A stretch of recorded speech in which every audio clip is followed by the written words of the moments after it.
Hello and welcome to the Be Smart About Art show. My name is Susan J. Mumford, and I'm delighted to have you here with me today for the Monday edition of the show. Now, on Monday of each week, we look at some news from the art world this week. What is happening in this new and different art world? And there indeed is always something happening. We are, after all, in the creative industries, and therefore people are coming up with new and fascinating ideas. And I've got three pieces of coverage for you today from The Guardian, one titled Bye Bye Blockbusters, Can the Art World Adapt to COVID-19? That is by Andrew Dixon. We have then got, secondly, This is the toughest challenge my business has ever faced, but here's why small galleries like mine will come out alive. So that one is in ArtNet News by Magda Sawan. And then last but not least, we've got a piece that is in ArtNet titled Through Windows and Doorways. This photographer has been capturing poignant images of isolated New Yorkers. See them here. And I'm going to give you a very local reference to myself in Lewes and East Sussex, because there's a photographer doing the same thing here. And that piece in ArtNet News is by Sarah Cascone, and I know Sarah. So it's lovely to see that piece in today's segment. So the segment is approximately 15 minutes or so. I'm just going to grab my iPhone here so that I can help to keep on top of any of your comments. So tell me what you think. Tell me what you think the breaking news of the art world is this week. I would love to see your comments coming up on my app that I'm just pulling here for you. And as ever, we're here to help enable you participating, connecting, and growing. That's what it says on the screen behind me. And Be Smart About Art, when the COVID-19 crisis really launched, we started talking about keeping it simple and supportive. And that's what we're here doing for you today. Great. So I just need to turn the sound off on that. Great. Okay, so let's get to that first piece of news. Bye Bye Blockbusters, Can the Art World Adapt to COVID-19 by Andrew Dixon. This is from the 20th of April. I'll just read some highlights that I've made in my notes for you. The glitzy art fairs and crowded shows are history, replaced with Zoom studio tours and virtual exhibitions. Might this actually mark an improvement? Okay, so I found this reading really interesting. Bearing in mind, I've been in this industry for the best part of 20 years. People have called me a jet setter. I'm an entrepreneur in the art market. And reading people's take on, oh my gosh, how can the art world continue to go at all? Bearing in mind that I'm somebody who's also a CEO of a technology startup for the art industry, I'm intrigued by people's response to this. So if we go back to early March of 2020, that's when the Armory show and Armory Week was taking place in New York. Now, as I've mentioned in the show previously, I was supposed to be there, and actually I didn't go. And the reason I didn't go is based on a risk assessment that I did. The decision was that it was too risky at that stage to travel abroad if you didn't have to be there. And that was actually all a fascinating situation in and of itself. That is weighing up, do you have to be somewhere or do you not have to be there? And actually, you know what? I didn't have to be there. And so with that, it's great to see some people watching live. Hello, hello. I decided to not be there, and I was able to deliver my talks remotely or find replacements for one of them. And yet the fair director for the Armory show, Nicole Berry, said, New Yorkers are strong. Now, listen, I like Nicole very much. I've personally met Nicole, and she does an excellent job. But they did go and they were like, right, this is the last hurrah. We're going to make this happen. And the fairs did go on with aplomb. And it says here that only a month later, the Armory show looks like the last days of the Roman Empire. And I knew that at the time. Based on my risk assessment, I thought, this can't continue right now. And interestingly, that fair takes place between two piers on the west side of Manhattan. That's piers 90 and 94. And you might have heard the news that one US Navy hospital ship is moored at New York, and that's at Pier 90. So it's kind of interesting to be thinking about that. Now, isn't this an apocalyptic headline by Jerry Saltz, the New York Magazine art critic. He titled one piece, "The Last Days of the Art World." I mean, he's being very typically Jerry Saltz. If you don't know his writing, go and check him out. He's quite a character. And I really like the take in this article of Frances Morris. Now, she is the director of Tate Modern. Actually, she's a great example of a woman museum director taking on a huge budget, because that's been one of the perceived challenges, or perhaps the glass ceiling for women museum directors, is once you got to certain levels of budgets that women just weren't able to break through, and they're beginning to break through now. So she's a great example, and I love her take in this article. So she states, and she gives a few quotations that I want to just pull out. It's a pivotal moment. We're going to talk in terms of before and after. The virus will change a lot of things for art, and I would add, for the viewing of art, for the engagement of art. And the writer asks, but what sort of changes and what sort of things? And certainly that is all speculative at this stage. And I agree with this. It says, one glimmer of hope is that although we can't see art in person, we seem hungry to access it by any means possible. It's really nice to be hearing from the museum directors as well. Now, here is some interesting information. These are real statistics for you that backs up that hunger to see art. The Courtauld Gallery's virtual tour reported an astonishing 723% spike in visitors in mid-March. And if you think about the fact that in mid-March, lockdowns were just beginning to take place, people were just beginning to go, oh my gosh, are things going to change? Now, whereas I had done my risk assessment and had made a decision by the end of February, by the middle of March, still a lot of people hadn't changed very much. A lot of people were still working at that stage. And so if by mid-March they had already seen a 723% spike, I will just be gobsmacked by what that increase is today. And that this is also added.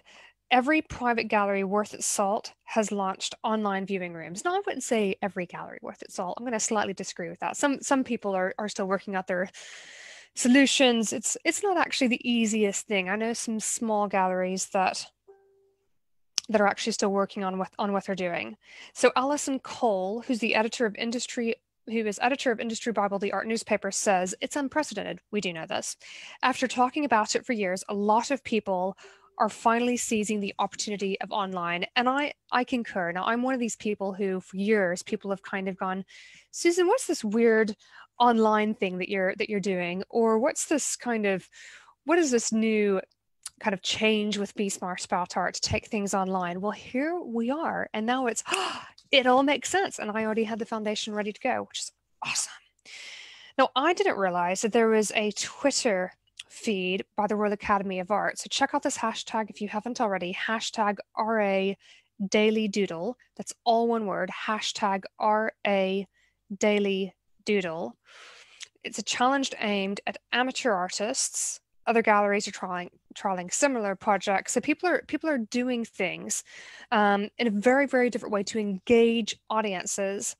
And what I like here, and this is what I really wanted to pull out of this section of this article, is less top-down and more collaborative. And of course, one of the things I've been talking about with Be Smart About Art when I'm talking about professional partnerships, be it between an artist and a gallery or whatever the relationship type, is that it's becoming more collaborative. We had already been seeing this over a period of years. And now I couldn't agree more with this. We are seeing much more about collaborative and less top-down. Think about the artists and galleries working together, in which the galleries are having to say, right, artist, you have the works of art, you fulfill the shipments. You know, they're really having to work closely together and trust each other. This word trust is really important. I'm just going to skip ahead and tell you about how Frances Morris talks about how much easier it is to get hold of people. She thinks it's kind of helpful that things have slowed down a bit. And then we go on in the article to talk about the grim reality of money. And one thing that I think is interesting is that David Zwirner says things like, of course, there's going to be a lot of pain, especially for smaller galleries and, of course, artists. Now, we're going to contradict that in just a moment with the next article, so keep your ears ready for that. And Cole from the art newspaper is similarly anxious. At the top end, the art world is a luxury industry, but many of the people who work in it, the artists, the handlers, the gallery staff, are in very precarious positions. We published an article the other day saying that a third of French galleries could close by the end of 2020. Now, is that close or go out of business? I'm guessing that they mean go out of business. Even if the art market bounces back, it's going to be a much smaller world. And then Cole argues normal was unsustainable. The endless expansion, the mega collectors, the purchasing of big trophy objects. I think we're entering a period of less is more. I hope it'll be less macho. And that is the point where I think we might end up seeing an industry after this that is actually a bit more balanced. We can hope. We can hope that there are some silver linings, but we've been seeing that the economy around the world hasn't been making sense for years. It is a patriarchal economy. And is there something in which things can be done in ways considering different forms of value? What about things that are done in a more fair way? It's not to be too idealistic or to be unrealistic, but it is to say this could actually present the change that we have been waiting for a long time. And everyone agrees in this article, by the by, galleries, museum directors, everything, that the role of the physical space is actually going to be more relevant and appreciated than ever. I think that that's basically saying that with what we're going through now, people are going to realize, the physical space is a location where some things happen, and then maybe there are different types of engagement that take place online to provide accessibility. And I'm going to finish with this, and this is a quotation by Francis Morris, so listen to this. After the First World War, it was Dada and Surrealism. After the Second World War, that is, existentialism and gestural abstraction. Whatever the world looks like, it will be interesting. So that was in The Guardian. That was by Andrew Dixon. We're going to move on to the second piece now, and these last two are actually a bit more kind of a flying tour on these because they follow that very much so. So the second one is by Magda Sawan. This is an artnet.com. It's Artnet News. And this is from the 27th of April. So from today, this is the toughest challenge my business has ever faced, but here's why small galleries like mine will come out alive. Now, I think that this is worth you reading. Let's have a look at that. So this is talking about the co-founder, or this is rather by the co-founder of Postmasters Gallery. And so she essentially goes in to say, by the way, the website is postmastersart.com, opened in 1984 in New York. She's Polish, moved over as an adult, I think with her other half. So she goes on to say that she actually thinks that basically smaller galleries are really well positioned, that what's going to happen in the future, I'm really summarizing what she said in this piece, is that essentially what will be important in years to come following this pandemic period is that people will be engaging locally, so in their local communities, and then they'll also be connecting virtually to places that are much more remote. So actually, the sense that I get about this, that I get from this, as it says here, is that it's what's going to be prioritized is going to be different. She states survival will be based on innovation, adaptation, and flexibility and smallness. And I have to concur that actually being small means that you can turn on a dime. So what you're able to do is if need is changed, rather if change is needed, is called on, then you can just immediately make that change. You don't have a big team that you're having to necessarily manage, that you're having to work out how to keep on paying everyone. Is that even an option? You're able to go, right, let's do this. It's not to say you can't make changes if you have teams, you absolutely can, but if you're small, you can be agile as well. You're much more able to be agile. And here's another hashtag I did not know about. It's hashtag grow or go. That's again hashtag grow or go. And that's by the collector Alan Survey. So what he's been doing is he's been tracking a systematic erosion of the lower levels of the art ecosystem, with many of the most pivotal progressive galleries unable to stay in the race. So you hear a lot about mom and pops galleries that have closed in recent years. And I really think that this piece by Magda is really encouraging. And I want to read to you the very last of this. She states, "But revolutions and change never come from the top. What we need is new progressive ideas for both galleries and artists working separately and together rather than trying to plug the hole in a sinking ship." And I will confess that the art world did feel like that.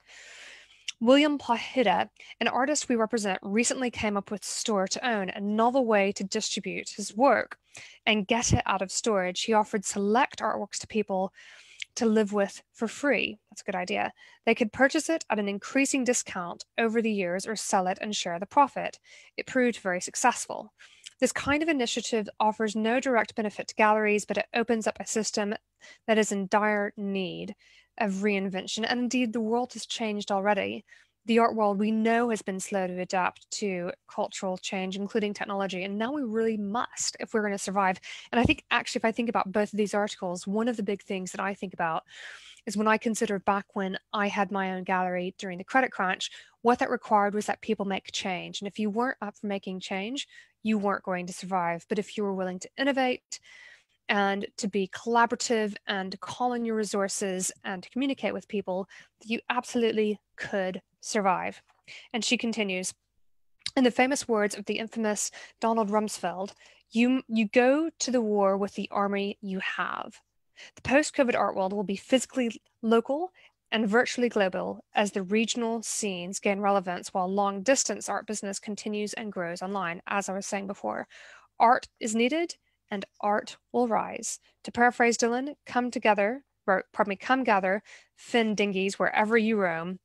All this may be naive and delusional, along with Mrs. the writer adding, along with many others, I may not be here in a few months, bankrupt and unable to continue. But this is at the time.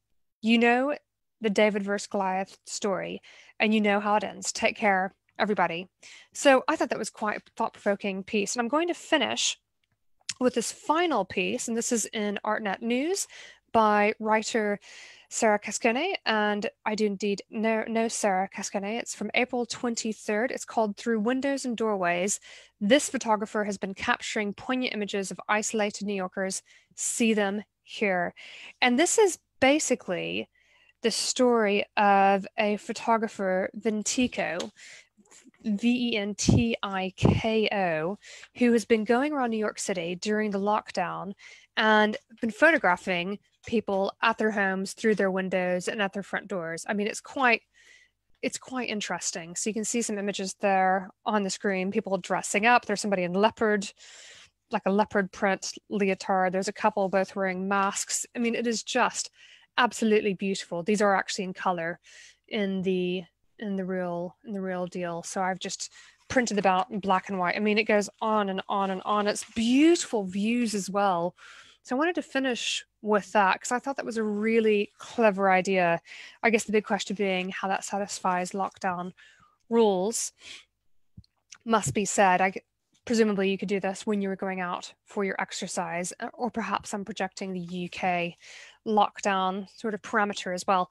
I will add there's somebody else in addition to Ventiko to pay attention to, and that is Sarah Wheel. The @ handle on Instagram is SARAWEAL, and Sarah is local to me in Lewes in East Sussex, and she for the last number of weeks has been going around to people's homes, arranging this clearly in advance and standing outside and photographing them through their windows. There have been some really touching images.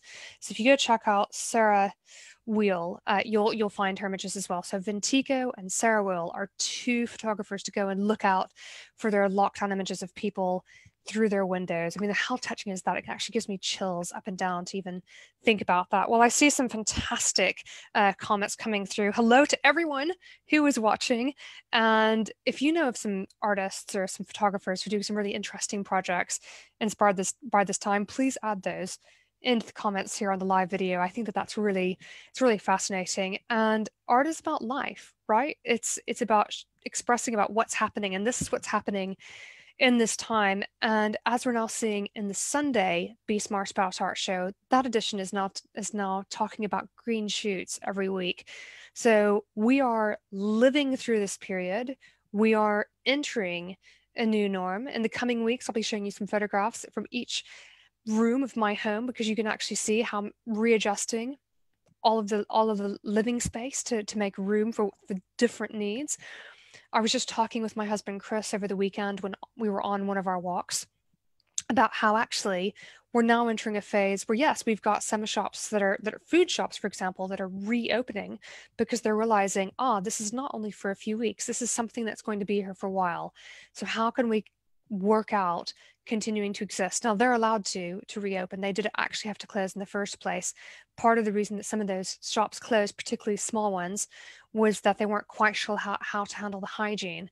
But as time goes, people are going, right, what can I do in order to keep engaging with people? And if you find it's a challenge to get things done, don't worry. It's absolutely fine. There are times when in this environment things seem too uncertain that you might just need to go get a breather, go do some meditation, do something that it doesn't have to be work. You don't have to be productive, but what you will find, I expect, over the coming months is that life does have a new normal and it looks different, but it's still here. So I'm just thinking about those articles we've just been reviewing today and what is happening in the art world. One of the biggest questions from those being, as well, it's something I didn't actually read to you, but the one big question being, what's the future of art fairs? We really don't know. Everyone, it's been an absolute pleasure to have you as ever. So thank you very much for joining in. Join me at future editions of the Be Smart About Art show. If you're not yet seeing the notifications when we go live, in the comment box right now, please select to get notifications for when we go live. It's Sunday to Thursday, and being that it's Monday, tomorrow, Tuesday, we'll be talking about boosting your art business. And I'm looking forward as ever to talking about specific things that you can do in addressing challenges. Here's to thriving in this different art world. And as we say, participate, connect, and grow.